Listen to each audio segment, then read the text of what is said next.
saya telah mencanangkan bahwa Indonesia harus segera swasembada pangan dalam waktu yang sesingkat-singkatnya. Kejaksaan Republik Indonesia melalui Jaksa Agung Muda Intelijen meluncurkan program Jaksa Mandiri Pangan untuk mendukung cita Presiden Prabowo khususnya dalam mewujudkan kedaulatan pangan. Kegiatan ini bukan ikut-ikutan, tetapi suatu hal yang ingin kami manfaatkan. Kami punya tanah sitaan-sitaan, ini silahkan nanti dimanfaatkan. Memanfaatkan tanah sitaan kejaksaan, program ini menempatkan jaksa sebagai pendamping dan pengawas sektor pangan di lapangan. Tujuannya jelas, memastikan distribusi adil, bantuan tepat sasaran, dan hukum berpihak pada petani serta rakyat kecil. Jaksa Mandiri Pangan, langkah nyata menuju Indonesia yang mandiri dan berdaulat di bidang pangan. Salam Adiaksa. Tugas dan fungsi kejaksaan hanya di ranah penuntutan, kini tidak lagi. Jaksa hari ini bahkan mengamankan dan mengawasi pelaksanaan program strategis pemerintah di bidang pangan. Dengan adanya program Jaksa Mandiri Pangan, berorientasi memastikan ketersediaan stabilitas harga dan distribusi pangan di seluruh Indonesia. Jaksa Mandiri Pangan menjadi salah satu upaya kejaksaan dalam mendukung pemerintah dalam pengamanan pembangunan strategis khususnya di bidang pangan. Saya Angelika Ansanai.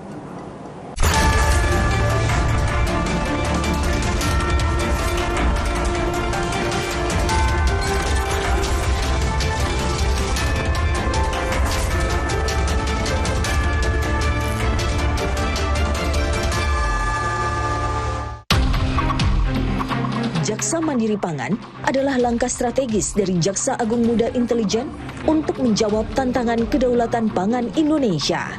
Program ini menempatkan jaksa di garis depan, mengawasi distribusi, mendampingi petani, dan mendorong pemanfaatan lahan sitaan negara yang terbengkalai. Bagi kami, pemanfaatan ini sekaligus juga kami juga ingin menitipkan tanah ini jangan sampai dimanfaatkan oleh hal-hal yang tidak benar. Artinya lagi ada dua manfaat. Silahkan manfaat untuk masyarakat pertaniannya. Kedua, dia adalah manfaatkan untuk bagaimana mengamankan aset-aset ini. Sebuah peran baru kejaksaan, bukan hanya menegakkan hukum, tapi ikut menanam harapan bagi masa depan pangan bangsa.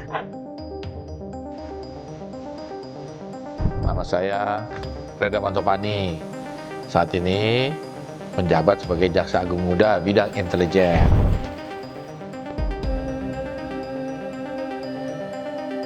Sebenarnya ini merupakan inisiatif dari Kejaksaan Agung, fokusnya pada pengawasan dan pengamanan kebijakan pelaksanaan program strategis pemerintah ketahanan pangan.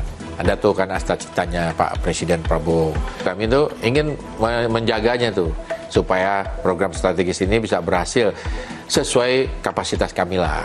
Kan walaupun ini nggak murni tugas di bidang kami, tapi ada irisannya dengan kami, makanya kami berupaya untuk turut berpartisipasi mensukseskan program ketahanan pangan pemerintah.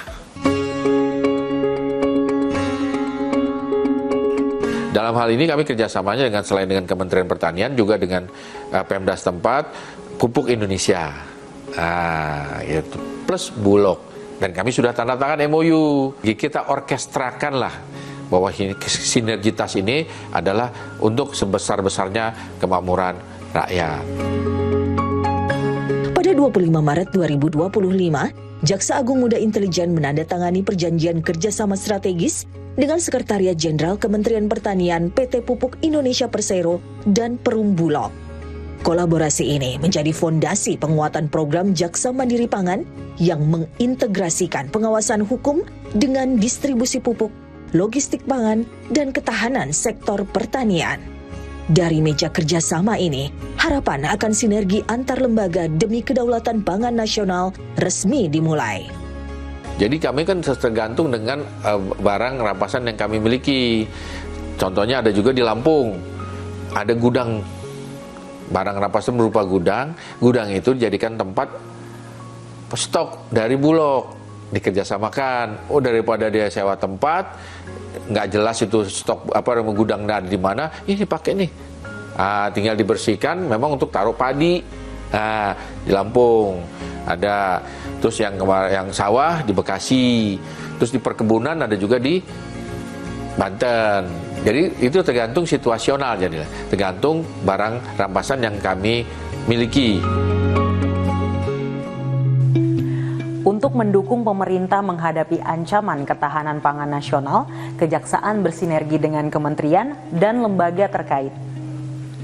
Memastikan kompleksitas masalah sektor pangan bisa diatasi secara optimal menjadi salah satu tujuan utama program Jaksa Mandiri Pangan ini. Lalu, bagaimana penerapannya di lapangan? Saksikan lanjutannya sesaat lagi.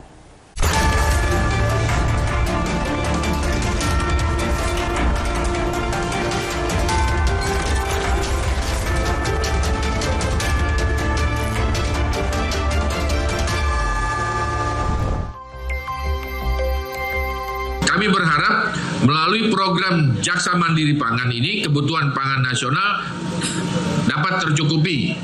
Bahkan kalau bisa stok beras mengalami surplus sehingga kita bisa mengekspor ke luar negeri. Selain itu manfaatnya dapat dirasakan langsung oleh para petani.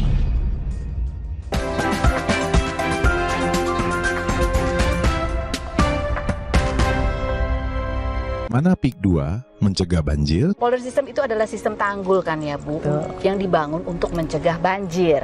Jadi gimana cara kerjanya? Polder system itu ibaratnya sebuah ember, tanggul, danau penampungan, dan pompa. Jadi ibaratnya bibir ember itu adalah tanggulnya. Gunanya untuk mencegah air laut masuk ke kawasan, apalagi pada saat air pasang. Sementara danau-danau yang di dalam itu adalah embernya untuk menampung air hujan. Jadi misalnya curah hujan lagi tinggi, ya, kemudian kan naik tuh air, nah itu langsung dipompa. Komponen ketiga, dipompa airnya keluar lagi ke laut. Jadi polder system ini menjaga keseimbangan permukaan air laut dan juga air yang ada di dalam kawasan. Nah kalau misalnya kan ada orang pertanyaan ya, ini kan iklim, wah makin lama daratan makin rendah, makin turun, terus gimana? Air laut makin tinggi. Iya betul. Terus gimana? Gampang, ya kan?